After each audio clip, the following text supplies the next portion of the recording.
Hola queridos hermanos, realmente es un privilegio poder saludarles a través de este medio, esperando que el Señor les pueda estar bendiciendo en gran manera. Vamos a tocar un tema muy interesante, llamativo, que es ¿dónde van las almas de los muertos? En primer lugar nos vamos a enfocar qué hay detrás, o sea, dónde van las almas en líneas generales, y luego vamos a enfocarnos a dónde van las almas de los creyentes en Jesucristo. A esto en forma teológica se le llama el estado intermedio y se refiere a la manera de la existencia del alma, del espíritu, la parte inmaterial del ser humano, en el intervalo entre la muerte y la resurrección corporal. O sea, todos sabemos que nuestro cuerpo cuando muere va a la tumba, pero nuestra alma y espíritu obviamente tienen trascendencia eterna. Entonces, ¿a dónde van? Tenemos que ver en primer lugar lo que la Biblia dice acerca del lugar donde van los muertos. La Biblia lo llama Sheol, Seol, Antiguo Testamento sería hebreo, o Hades, el Nuevo Testamento sería en griego. Ahora, vamos a ver que hay una pequeña variación, aunque sería la traducción del hebreo al griego, nombrando Hades. Vamos a ver que hay una pequeña variación también en el concepto bíblico. Vamos a ver primero lo que dice el Antiguo Testamento acerca de este lugar, el Sheol o el Seol. Es el término utilizado para designar el lugar donde van los difuntos en líneas generales. Por ejemplo, Jacob se lamentaba que sus hijos harían descender con dolor sus canas al Seol, pero ahí se refería a la tumba, o sea que su cuerpo sería puesto en la tumba. Siempre hay que ver en qué contexto está para definir luego si es el lugar donde va el alma o en este caso se refería a la parte física. También el Antiguo Testamento nos muestra que es un lugar donde van aquellos que hacen lo malo, engañadores, pecadores, inmorales. Por ejemplo, dice en Proverbios 9:18, y no saben que allí están los muertos, que sus convidados están en lo profundo del Seol. O Salmo 9:17, los malos serán trasladados al Seol. Todas las gentes que se olvidan de Dios. O sea, el Seol es un lugar donde va el alma de los pecadores. También se utiliza como una figura literaria para designar otras cosas, un lugar de silencio, un lugar donde no se alaba a Dios, un lugar de penas y dolores. Ligaduras de Seol me rodeaban, decía en el Salmo 18:5 David. Entonces, está hablando de la muerte en sí. También un lugar de inactividad, Eclesiastés 9:10. Allí ya nada se puede hacer. A su vez también se ve como un lugar indeseable. El Antiguo Testamento lo describe como un lugar tenebroso, caótico, donde la misma luz es tenebrosa y hay una tremenda soledad. Sería justamente lo opuesto a la tierra de los vivientes, como aparece varias veces nombrado en el libro de Job. Es una condición miserable porque está separado de la comunión con Dios.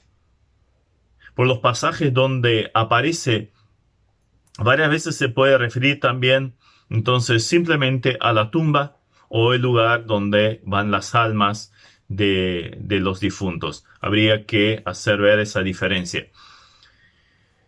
En líneas generales, cuando cuando se refiere al Seol, más bien se refiere a un estado que un lugar. Esto en cuanto a la palabra Seol. Pero en cuanto a la palabra Hades, es uno de los nombres que se le daban a Plutón, el dios de las regiones subterráneas, pero fue transferido también para designar la región de los muertos.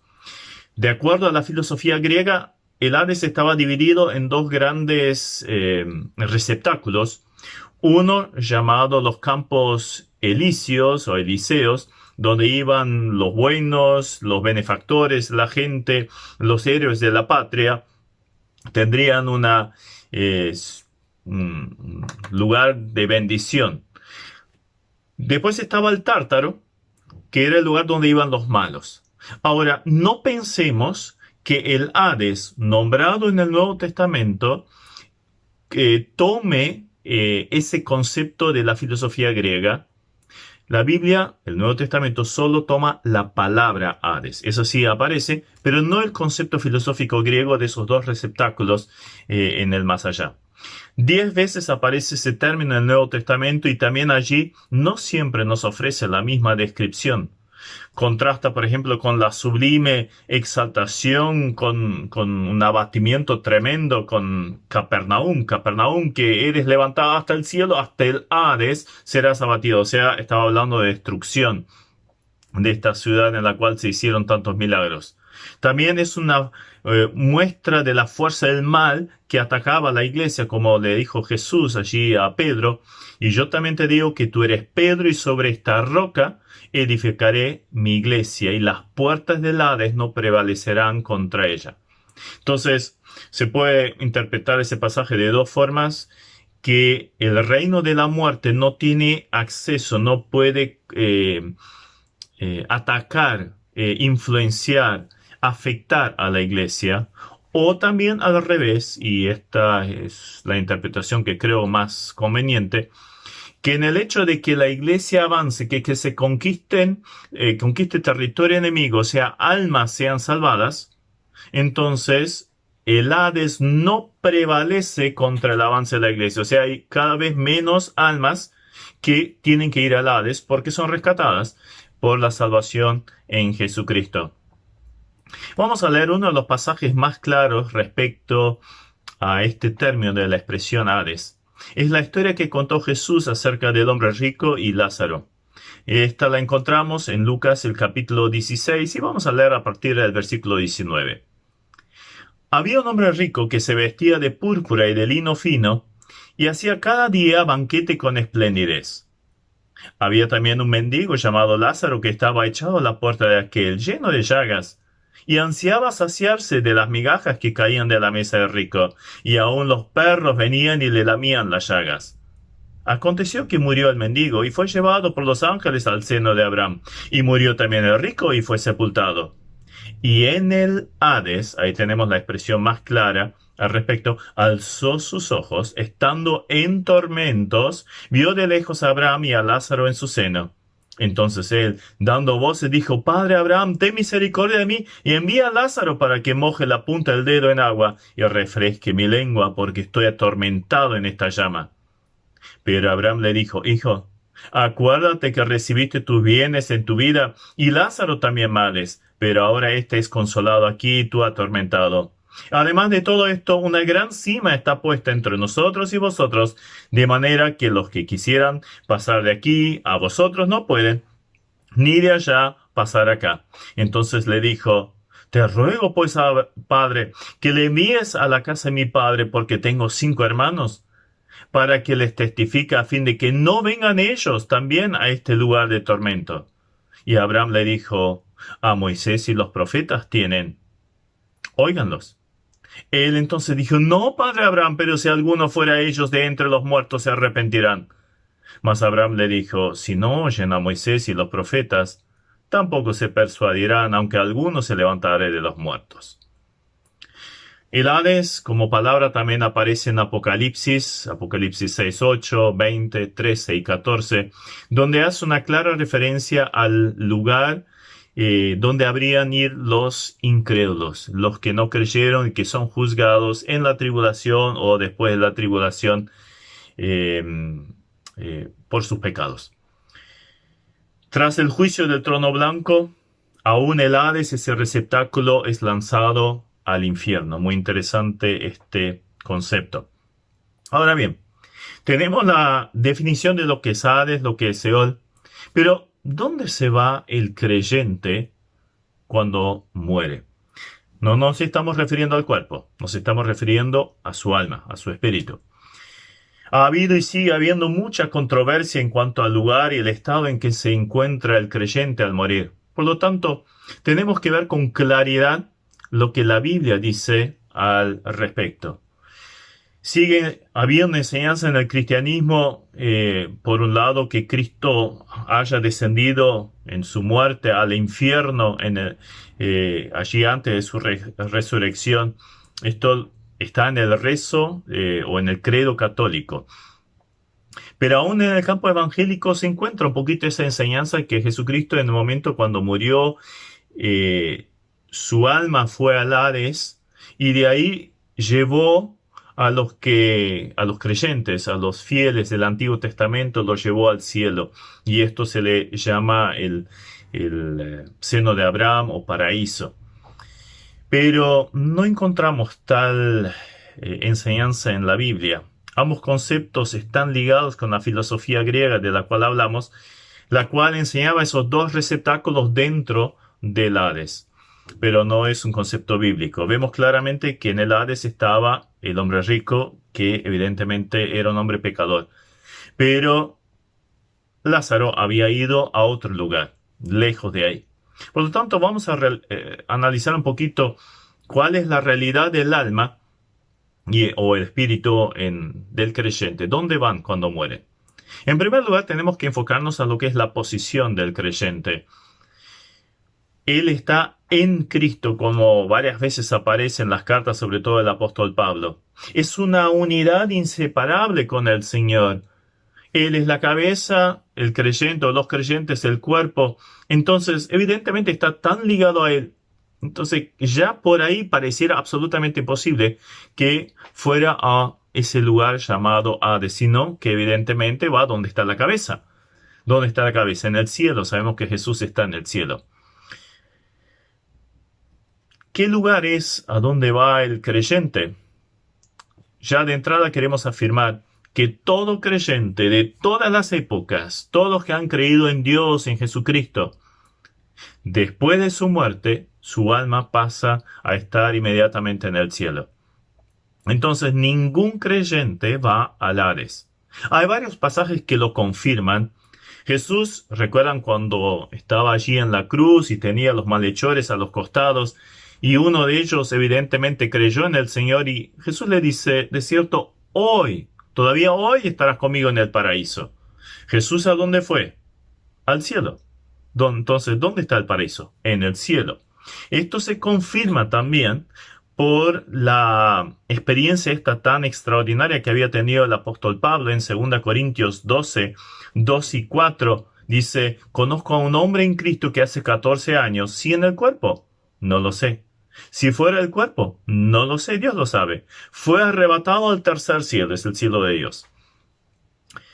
Y luego en el versículo 4 dice, y fue arrebatado al paraíso, donde oyó palabras inefables que no les daba al hombre expresar. Entonces, es un paralelismo que traza. En un versículo dice, fui arrebatado al cielo. En el otro pasaje dice, fui arrebatado al paraíso. Entonces, paraíso y cielo son sinónimos. Pablo entonces resalta que paraíso y cielo son la misma cosa. El paraíso, de hecho, nunca estuvo ni jamás estará en el Hades o la mansión de los muertos, porque Apocalipsis 2.7 dice que el árbol de la vida está en medio del paraíso de Dios, haciendo una referencia, una descripción del cielo. Entonces, este árbol está en el cielo, llamado también paraíso. Inclusive Apocalipsis 22 describe el estado final de los salvos con todos los colores del paraíso. Pablo prefería estar ausente de cuerpo y presente al Señor. Y sigue diciendo partir y estar con Cristo. O sea, ¿dónde está Cristo? ¿Dónde está su Señor? En el cielo. Entonces, evidentemente, su alma habría de ir para allá en el momento de su muerte. Y si Cristo está con el Padre, que es el cielo, sabemos eso por diferentes pasajes, entonces, evidentemente, el creyente sí irá al cielo. Entonces, por lo visto, anteriormente es evidente que el creyente cuando muere no va al Hades. El Hades existe, es un lugar donde van los que murieron sin Cristo, sin haber creído. Es un lugar para los impíos. Ahora bien, se usa mucho el tema de la división que hay en este pasaje que hemos leído de Lucas 16. Hay un lugar donde va el incrédulo, llamado Hades, y hay otro lugar del cual hasta se puede tener comunicación o se veía, llamado entonces seno de Abraham. Entonces tenemos que definir qué es lo del seno de Abraham que aparece acá en el versículo 22. Empecemos preguntándonos otra cosa. ¿Dónde estaría Abraham? Para responder a ese interrogante, simplemente de antemano nos tendríamos que preguntar dónde están los otros grandes hombres de Dios de la antigüedad. Por ejemplo, Enoc. Caminó Enoc con Dios y se lo llevó Dios. Elías, sabemos que subió al cielo, literalmente dice eso, en un torbellino. Luego en el monte de la transfiguración aparecen Moisés y Elías. Ahora, Moisés no habrá venido de un lugar llamado Senabrám o Hades para luego volver allí y Elías del cielo y vuelve allí. No, venían al mismo lugar. La expresión, eso de seno de Abraham, entonces proviene del contexto hebreo en el cual la muerte consistía en ser reunido a sus antecesores, a sus patriarcas anteriores, a los padres. Además, habla de ese contexto de ternura paternal y filial entre Abraham y su descendencia. Por lo tanto, simplemente es una figura de dicción hebrea para significar paraíso o presencia de Dios donde estaremos con Abraham. El padre de todos los creyentes, amigo de Dios, ¿podrá ir a otro lugar que no sea el cielo? Estará con el Señor, por supuesto. Por otro lado, al ver lo que significaba la palabra Seol, que era un lugar tétrico que viene asociado con lo indeseable, con castigo, destierro, tristeza, lugar donde van los impíos, evidentemente no es un lugar donde irán los creyentes. Así que cuando el creyente de cualquier dispensación se muere, ha dejado su tabernáculo, el cuerpo, va inmediatamente a la presencia del Señor. Ahora, ¿cómo es este estado? Y esto es lo maravilloso. ¿Cómo está el alma de los que partieron con Cristo? ¿Cómo es? Bien, evidentemente por lo que vemos en este pasaje es un estado consciente, no es un dormir, no es un letargo, no es un desaparecer, no es un estado absolutamente consciente. Allí vemos que Pablo escuchaba voces y palabras que no se podían expresar. Abraham podía percibir, ver, escuchar, razonar y hablar.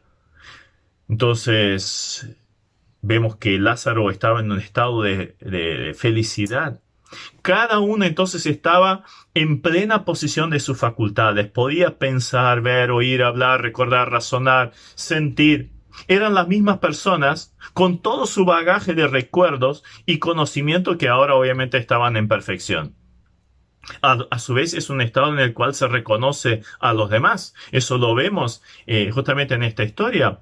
Abraham sabía perfectamente quién era Lázaro, pero también sabía quiénes eran Moisés y los profetas, los que vivieron mucho tiempo después de Abraham. O sea, sabía perfectamente quiénes eran, ya se habían encontrado en el cielo. A su vez es una existencia bienaventurada. Porque dice en Apocalipsis 14:13, oí una voz que desde el cielo me decía, escribe, bienaventurados de aquí en adelante los muertos que mueren en el Señor. Sí, desde el Espíritu descansarán de sus trabajos, porque sus obras con ellos siguen. Aunque se refiere a los creyentes de la tribulación, se puede hacer extensivo a todos. Pablo decía que el partir era muchísimo mejor. Estar con Cristo era su anhelo, evidentemente un lugar de tremenda bendición. A su vez es una existencia consoladora. Según lo que vemos en esta historia, Lázaro era consolado de todas las malas que había pasado en la tierra. Y cuando vemos el pasaje del arrebatamiento de la iglesia, también vemos allí la última frase, consolaos los unos a los otros con estas palabras. Sabemos de Apocalipsis 21:4 que Dios enjugará toda lágrima de los ojos de ellos. Pero también tenemos que ver, a pesar de la plenitud, de la bendición, del gozo, de la paz, del consuelo, es una existencia incompleta. ¿Por qué? Porque todavía falta el cuerpo. Falta resucitar, y esto va a pasar cuando venga el Señor Jesucristo. Por esto Pablo lo describe como un estado de desnudez, ser desnudado, o sea, el cuerpo se queda.